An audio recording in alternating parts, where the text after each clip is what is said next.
नमस्कार मित्रों, मैं राजीव रंजन प्रसाद। श्रृंगार जीवन का महत्वपूर्ण हिस्सा है। यह बात चाहे अतीत की हो अथवा आज की, महिलाओं के श्रृंगार प्रसाधन का महत्वपूर्ण हिस्सा है लिपस्टिक, जिसका अप्रचलित सा हिंदी नाम है रंजन श्लाका।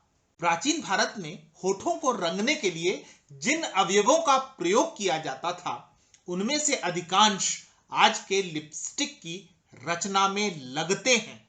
इस आश्चर्यजनक समानता के साथ ही अनेक पुरा ग्रंथों में उल्लेख होने के बाद भी आज प्राचीन भारत के इतिहास को इसका श्रेय सम्मान हासिल नहीं। लिपस्टिक का इतिहास टटोलिए तो थोड़ी बहुत बात सुमेरिया की रानी शुबत की होती है। कहा जाता है कि उसने सफेद लेड और लाल पत्थरों के इस्तेमाल से होठों पर रंगने योग्य लाल रंग बनाया। इस संबंध में सिंधु घाटी की सभ्यता को भी उचित स्थान मिले, जहां साक्ष्य हैं कि तदयुगीन स्त्रियां होठों को लाल और बैंगनी रंगने के लिए समुद्री पादपों का उपयोग कर रही थीं। मिस्र की रानी क्लियोपैट्रा अपने होठों को रंगने के लिए फूल, लाल मिट्टी, मछली का शल्क, कार्मिन, पिसी हुई चींटियां आदि का सम्मिश्रण उपयोग में लाया करती थी। सबसे रुचिकर उदाहरण इंग्लैंड की महारानी एलिजाबेथ प्रथम का है, जो न केवल इसकी शौकीन थी, बल्कि उनका मानना था कि लिपस्टिक में ऐसी जादुई ताकत होती है जिससे कि मौत को भी रोका जा सकता है। 16 श्रृंगार वाले भारत देश में होठों पर लगने वाली लाली के इतिहास का सबसे जरूरी हिस्सा छोड़ दिया गया या कि अनदेखा किया गया। क्यों? सुमेरिया की रानी से लेकर इंग्लैंड की महारानी तक जितने भी उदाहरण हैं, वे लिपस्टिक के वर्तमान कंपोजिशन से मेल नहीं खाते। आज लिपस्टिक बनाने के लिए मोम, वसा, तेल, एमोलिएंट्स और पिगमेंट्स आदि प्रयोग में लाए जाते हैं। यदि प्राचीन भारतीय ग्रंथों के विवरणों को टटोलें तो यही सम्मिश्रण शब्दशः प्राप्त हो जाता है। कुमार संभवम महाकवि कालिदास रचित ग्रंथ है, जिसका यह श्लोक देखें कि रेखा विभक्ति सुविभक्त गात्रयाः किंचिन्म धुचिष्ठ विमृष्ट रागः कामप्य भिक्षाम स्फुरितये पुष्यदा सन्न लावण्य फलो अधरोष्ठः। अर्थात सुडौल आंखों वाली नायिका का निचला ओठ उसके ऊपर के ओष्ठ से एक रेखा द्वारा अलग किया गया प्रतीत होता था, जिस पर रचे लाल रंग के ऊपर चढ़े मोम ने उसे अत्यधिक चित्ताकर्षक बना दिया था। ध्यान दें कि यह संदर्भ रेड कलर्ड पिगमेंट के ऊपर वैक्स अथवा मोम की कोटिंग की बात कर रहा है।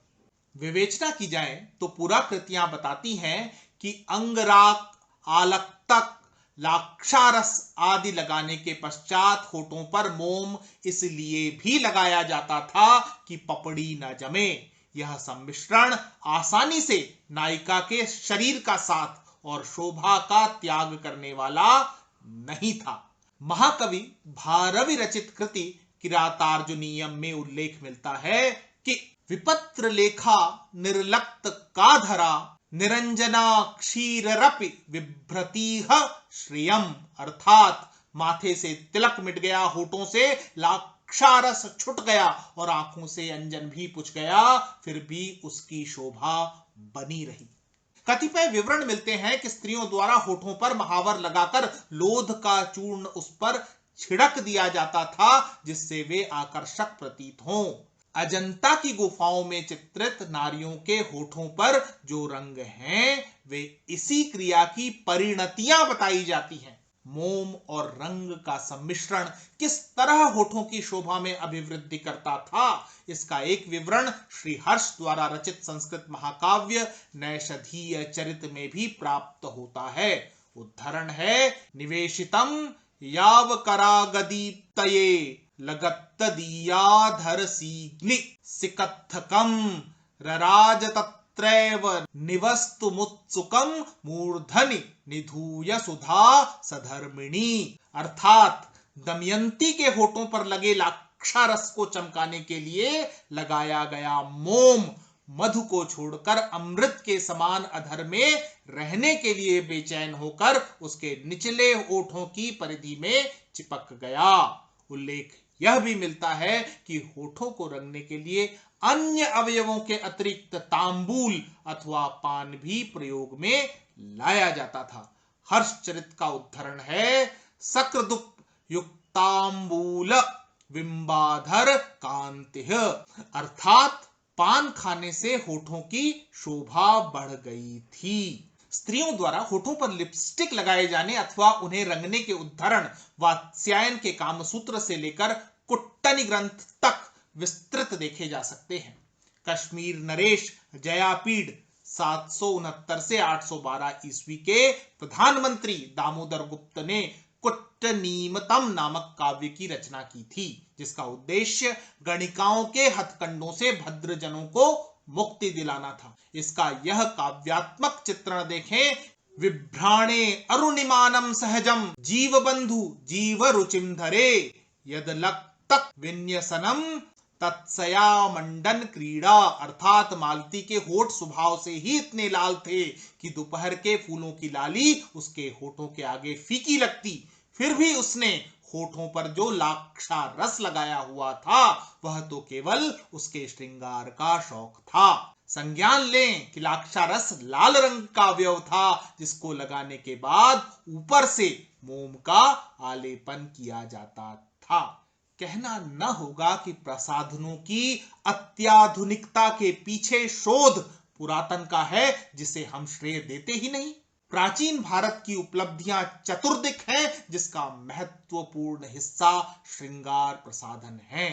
लिपस्टिक तो एक उदाहरण है कि इतिहास को केवल राजा रानियों की कहानियों में तलाशने वालों ने कितना कुछ छोड़ दिया है।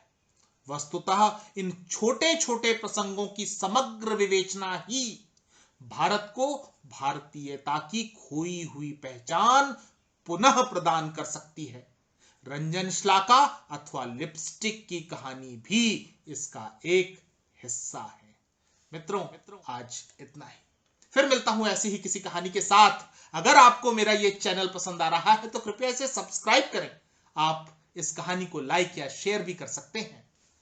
नमस्कार।